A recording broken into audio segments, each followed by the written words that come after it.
जो लोग पूजा घर में मूर्तियों को रोजाना स्नान कराते हैं, तो वह कान खोल करके सुन ले। आज का ये विषय जितना गंभीर है उतना ही महत्वपूर्ण भी है, क्योंकि अक्सर हम भक्ति में कुछ ऐसे कार्य कर बैठते हैं जो हमें पुण्य के स्थान पर अनजाने में दोष की ओर ले जाते हैं। कई बार हमारी भक्ति बिल्कुल शुद्ध होती है, भावना बिल्कुल सच्ची होती है, लेकिन पूजा विधि में की गई एक छोटी सी भूल पूरे घर के वातावरण को प्रभावित कर देती है। इसीलिए आज इस वीडियो में हम पूजा घर और मंदिर से जुड़े उन सभी सवालों पर विस्तार से बात करेंगे जो लगभग हर भक्त के मन में कभी ना कभी जरूर आते हैं। क्या आपने कभी ये सोचा है कि हम रोज भगवान की पूजा तो करते हैं, लेकिन क्या हम सही तरीके से करते हैं? क्या मूर्तियों को रोज स्नान कराना वास्तव में आवश्यक है? क्या दीपक और घंटी को रोज धोना चाहिए या नहीं? क्या दीपक से अगरबत्ती जलाना पाप है? क्या एक ही कमरे में मंदिर रखना सही है? और यदि घर छोटा हो तो किन देवी देवताओं को विशेष रूप से सभी भक्तों को अपने पूजा मंदिर में जरूर रखना चाहिए? जानेंगे इस छोटी वीडियो के माध्यम से। तो कई लोग तो डर के कारण पूजा करते हैं। उन्हें लगता है कि अगर पूजा में थोड़ी सी भी गलती हो गई तो भगवान नाराज हो जाएंगे।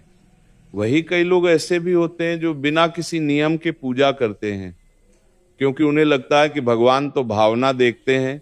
लेकिन भक्तों, शास्त्र कहते हैं कि भावना के साथ साथ मर्यादा और विधि का भी विशेष महत्व होता है। ठीक उसी प्रकार जैसे माता पिता अपने बच्चे की भावना तो समझते हैं, लेकिन उन्हें अनुशासन भी सिखाते हैं। तो भक्तों, सबसे पहले हम उस स्थिति की बात करते हैं जब आपका घर छोटा हो। मान लीजिए आपके पास केवल एक ही कमरा है, आप किराए के मकान में रहते हैं या किसी छोटे से फ्लैट में रहते हैं, और उसी कमरे में आपको सोना भी है, खाना भी है और पूजा भी करनी है। तो ऐसे में सबसे बड़ा सवाल यही उठता है कि क्या एक ही कमरे में मंदिर रखना सही है या नहीं?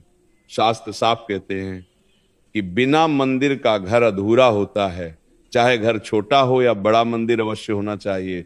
यदि आपके पास एक ही कमरा है तब भी आप मंदिर रख सकते हैं। बस ध्यान ये रखना है कि मंदिर को हमेशा ऊंचाई पर रखें, फर्श पर कभी भी मंदिर ना रखें। दीवार पर टंगा हुआ मंदिर हो या लकड़ी का छोटा सा मंदिर, वह हमेशा शुद्ध और स्वच्छ स्थान पर होना चाहिए। यदि एक ही कमरा है तो मंदिर के सामने पर्दा अवश्य होना चाहिए।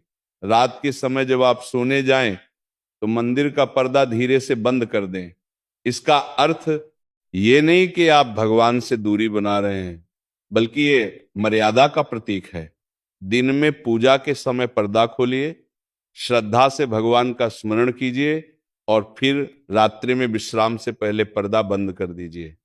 अब अगला सवाल ये उठता है कि यदि पूजा घर छोटा हो तो किन देवी देवताओं को रखना चाहिए? क्योंकि कई बार लोग हर मंदिर, हर तीर्थ से मूर्तियां और तस्वीरें तो ले आते हैं, लेकिन फिर उनकी अच्छे से पूजा अर्चना नहीं कर पाते हैं। ऐसे में यदि आपका पूजा घर छोटा है तो शास्त्रों के अनुसार पंचदेवों का पूजन सबसे उत्तम माना गया है। यानी ऐसे 5 देवता जिनके पूजन से सभी देवी देवताओं का आशीर्वाद स्वतः प्राप्त हो जाता है। इनमें सबसे पहले आते हैं भगवान गणेश। बिना गणेश जी के पूजन के कोई भी कार्य पूर्ण नहीं माना जाता। इसलिए आपके मंदिर में गणेश जी की प्रतिमा या तस्वीर अवश्य होनी में चाहिए। इसके बाद भगवान शिव जी ऐसे देवता हैं जो शीघ्र प्रसन्न भी होते हैं और शीघ्र कृपा भी करते हैं। शिव जी को घर के मंदिर में रखना अत्यंत शुभ माना गया है, लेकिन विधि का ध्यान रखना बहुत आवश्यक है, जिसकी चर्चा हम आगे करेंगे। तीसरे हैं भगवान विष्णु। विष्णु जी पालन करता है। संसार का संतुलन इन्हीं के हाथों में है। विष्णु जी के पूजन से घर में स्थिरता, शांति और संतुलन बना रहता है। चौथे स्थान पर माता लक्ष्मी। भक्तों, माता लक्ष्मी केवल धन की देवी नहीं है, बल्कि सुख, समृद्धि और सौभाग्य की देवी है। माता लक्ष्मी का वास वहीं होता है जहां स्वच्छता और मर्यादा होती है। अब 5वें स्थान पर आप या तो हनुमान जी को रख सकते हैं या सूर्य भगवान को। हनुमान जी को संकट मोचन कहा गया है। जो भक्त सच्चे मन से हनुमान जी का स्मरण करता है, उसके जीवन से भय दूर हो जाता है। वही सूर्य देव जीवन की ऊर्जा है। यदि आप नियमित रूप से सूर्य देव को जल अर्पित करते हैं तो शरीर और मन दोनों में सकारात्मकता बनी रहती है। अब यदि आपका मंदिर छोटा है, अब तो इन्हीं 5 देवताओं तक सीमित रहना ही सबसे अच्छा होता है। इससे आपकी पूजा भी सरल रहेगी और नियमित भी। अब एक बहुत ही महत्वपूर्ण विषय की ओर आते हैं जिस पर लोग अक्सर ध्यान नहीं देते। यदि आपके पूजा घर में कोई मूर्ति या तस्वीर खंडित हो गई हो, यानी टूट गई हो, चटक गई हो या फोटो फट गई हो, तो ऐसे में क्या करना चाहिए? तो शास्त्रों के अनुसार खंडित मूर्ति या फटी हुई तस्वीर को पूजा घर में रखना शुभ नहीं माना जाता। ऐसा इसलिए नहीं कि भगवान नाराज हो जाते हैं, बल्कि इसलिए कि खंडित वस्तु नकारात्मक ऊर्जा को आकर्षित करती है। इसलिए यदि आपके मंदिर में ऐसी कोई मूर्ति या तस्वीर है तो उसे तुरंत सम्मान पूर्वक हटा देना चाहिए, तुरंत। लेकिन इसे फेंकना नहीं है। भगवान की कोई भी प्रतिमा या तस्वीर कूड़े में नहीं फेंकी जाती। उसे किसी साफ लाल कपड़े में लपेटिए, श्रद्धा से प्रणाम कीजिए और फिर किसी बहते हुए जल में प्रवाहित कर दीजिए। यदि नदी पास ना हो तो कुएं या तालाब का भी प्रयोग किया जा सकता है। बस ध्यान रखें कि ये कार्य श्रद्धा और शांति के साथ किया जाए। अब एक और आम गलती जो लोग करते हैं वो ये है कि जब भी वे किसी तीर्थ स्थल पर जाते हैं तो वहां से बहुत सारी मूर्तियां और तस्वीरें खरीद लाते हैं। उन्हें लगता है कि जितने अधिक भगवान होंगे उतनी अधिक कृपा होगी, लेकिन ये सोच पूरी तरह सही नहीं है। शास्त्र कहते हैं कि उतने ही देवताओं को घर लाना चाहिए जितनी सेवा आप प्रतिदिन कर सकते हैं। यदि आप रोज पूजा नहीं कर पाएंगे तो धीरे धीरे आपके मन में अपराध बोध आएगा और पूजा से दूरी बनने लगेगी। इसलिए तीर्थ स्थल से वही प्रतिमा या तस्वीर लाएं जिनका आप नियमित पूजन कर सके। इसी के साथ अगला सवाल यह आता है कि प्रतिदिन की पूजा कैसे करें, विशेषकर उन लोगों के लिए जो नौकरी करते हैं, जिनके पास समय बहुत कम होता है। क्या बिना लंबी पूजा के भी भगवान प्रसन्न हो सकते हैं? तो भगवान समय नहीं, भावना देखते हैं। यदि आपके पास समय कम है तो भी आप बहुत सरल विधि से पूजा कर सकते हैं। प्रतिदिन सुबह उठकर सबसे पहले भगवान गणेश का स्मरण कीजिए। गणेश जी को थोड़ा सा जल अर्पित कीजिए, यानी कि जल का छींटा दीजिए। इसके बाद दीपक जलाइए, धूप दिखाइए और मन ही मन भगवान से प्रार्थना कीजिए। अब ये आवश्यक नहीं कि रोज लंबी आरती ही की जाए। यदि समय हो तो बहुत अच्छा, लेकिन यदि समय ना हो तो दीपक को भगवान के सामने 5 या 7 बार घुमा देना भी आरती के समान ही फल देता है। अब इसी क्रम में हम पूजा की विधि और उन नियमों की बात करेंगे जिनका पालन न करने से पूजा धीरे धीरे बोझ बन जाती है और जिनका सही तरीके से पालन करने से पूजा आनंद और शांति का कारण बनती है। तो जब हम प्रतिदिन पूजा करने बैठते हैं तो सबसे पहली बात जो ध्यान में रखनी चाहिए वो ये है कि पूजा दिखावे के लिए नहीं, आत्मिक शुद्धि के लिए होती है।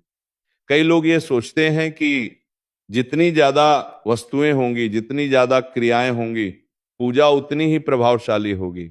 लेकिन शास्त्र कहते हैं कि पूजा की शक्ति उसकी सरलता में छुपी होती है। अब बात करते हैं उन घरों की जहां पूजा घर थोड़ा बड़ा होता है और जहां लोग नियमित सेवा कर सकते हैं।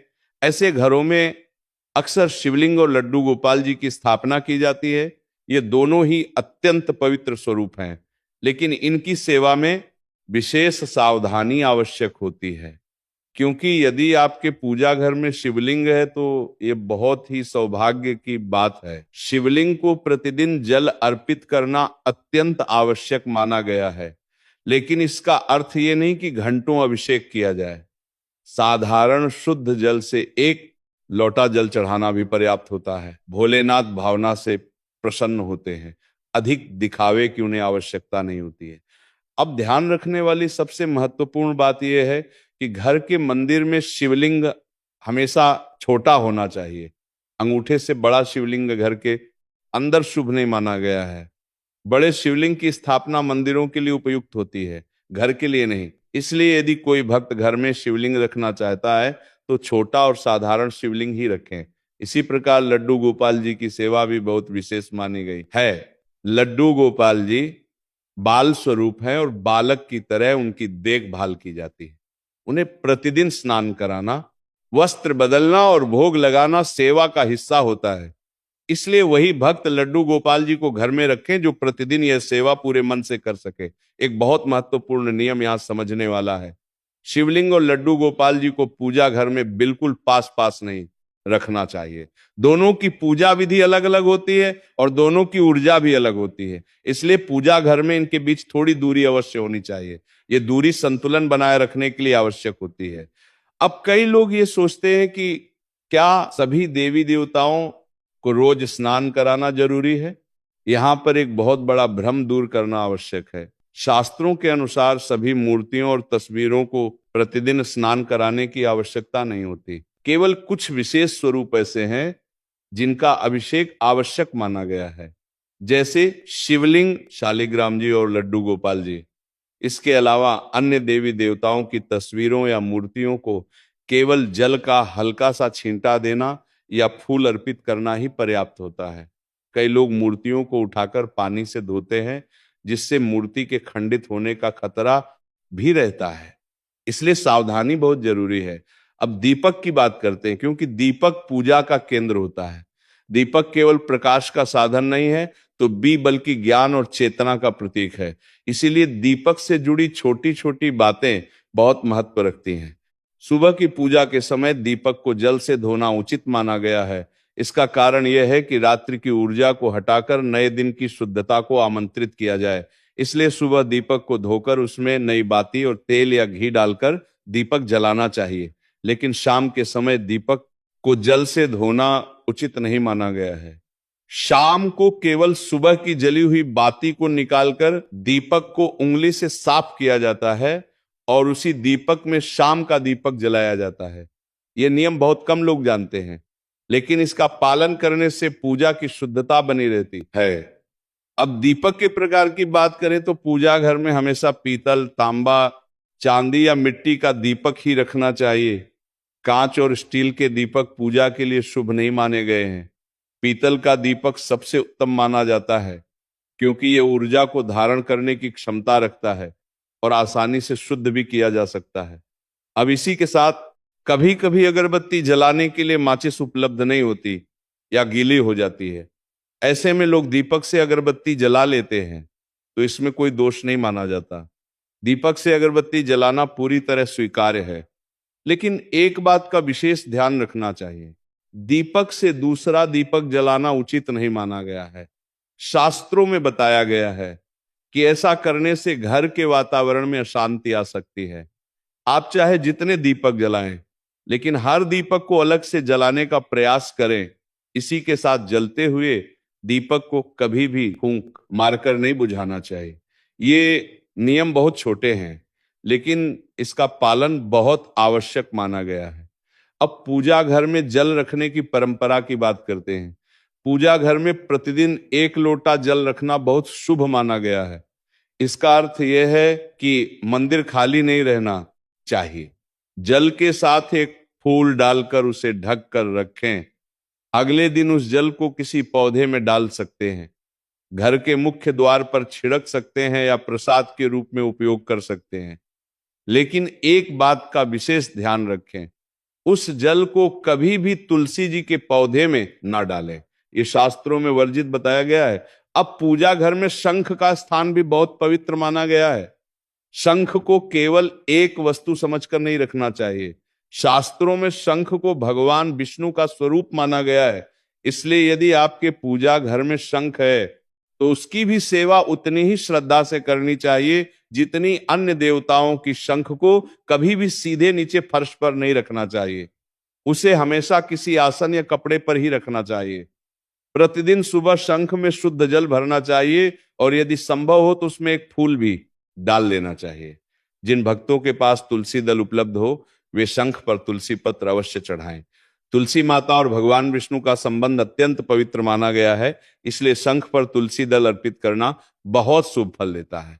अब बात करते हैं भोग की।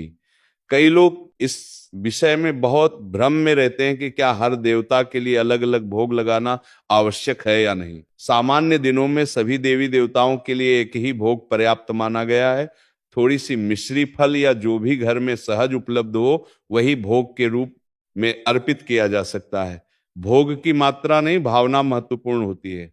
इसी के साथ विशेष अवसरों पर जैसे एकादशी, पूर्णिमा या किसी व्रत के दिन आप चाहे तो विष्णु भगवान और हनुमान जी के लिए अलग से भोग लगा सकते हैं। और भोग लगाते समय घंटी बजाना बहुत शुभ माना गया है। घंटी की ध्वनि से वातावरण शुद्ध होता है और मन एकाग्र होता है।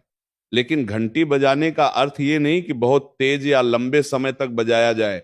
हल्की और मधुर ध्वनि ही पर्याप्त होती है। अब एक बात का विशेष ध्यान रखना चाहिए, एक बार चढ़ाए गए फूलों को दोबारा धोकर फिर से नहीं चढ़ाना चाहिए।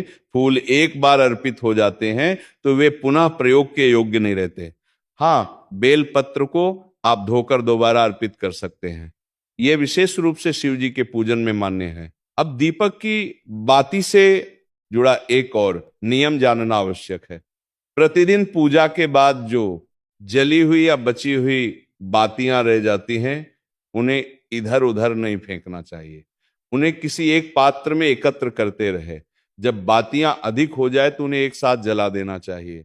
ऐसा करना शुद्धता और सम्मान दोनों का प्रतीक माना गया है। अब उन लोगों की बात करते हैं जिनके पास समय बहुत कम होता है, जो सुबह जल्दी निकल जाते हैं और शाम को थके हुए लौटते हैं। ऐसे भक्तों के लिए पूजा को सरल रखना ही सबसे उत्तम मार्ग है। सुबह उठकर केवल दीपक जलाना, भगवान को प्रणाम करना और मन ही मन धन्यवाद कहना भी पर्याप्त होता है। लंबी विधियों में उलझकर यदि पूजा छूट जाए तो वह लाभ के बजाय मानसिक बोझ बन जाती है। अब एक महत्वपूर्ण विषय की ओर आते हैं, एक सत्य जो विशेषकर माताओं और बहनों से जुड़ा होता है। मासिक धर्म के समय पूजा के नियमों को लेकर बहुत भ्रम रहता है। शास्त्रों के अनुसार इन दिनों में पूजा पाठ और मंदिर के कार्यों से विराम लेना चाहिए। यदि घर में कोई अन्य सदस्य पूजा कर सकता है तो उनसे पूजा करवाई जा सकती है। यदि ऐसा संभव ना हो तो इन दिनों में केवल नाम जप करना सबसे उत्तम माना गया है। भगवान का स्मरण मन से भी किया जा सकता है, इसमें कोई दोष नहीं होता। इन दिनों में स्वयं पर कोई मानसिक दबाव नहीं बनाना चाहिए। अब पूजा के बाद आरती की बात करते हैं। यदि आपके पास समय है तो आरती अवश्य करें। आरती करने से पूजा पूर्ण होती है और मन को संतोष मिलता है। लेकिन यदि समय का अभाव हो तो केवल दीपक को भगवान के सामने 5 या 7 बार घुमा देना भी पर्याप्त माना गया है। तो यदि आप इन छोटी छोटी बातों का ध्यान रखेंगे तो आपका पूजा घर केवल एक स्थान नहीं रहेगा, बल्कि वह ऊर्जा का केंद्र बन जाएगा। वहां बैठते ही मन शांत होगा, विचार स्थिर होंगे और जीवन में धीरे धीरे सकारात्मक परिवर्तन आने लगेंगे।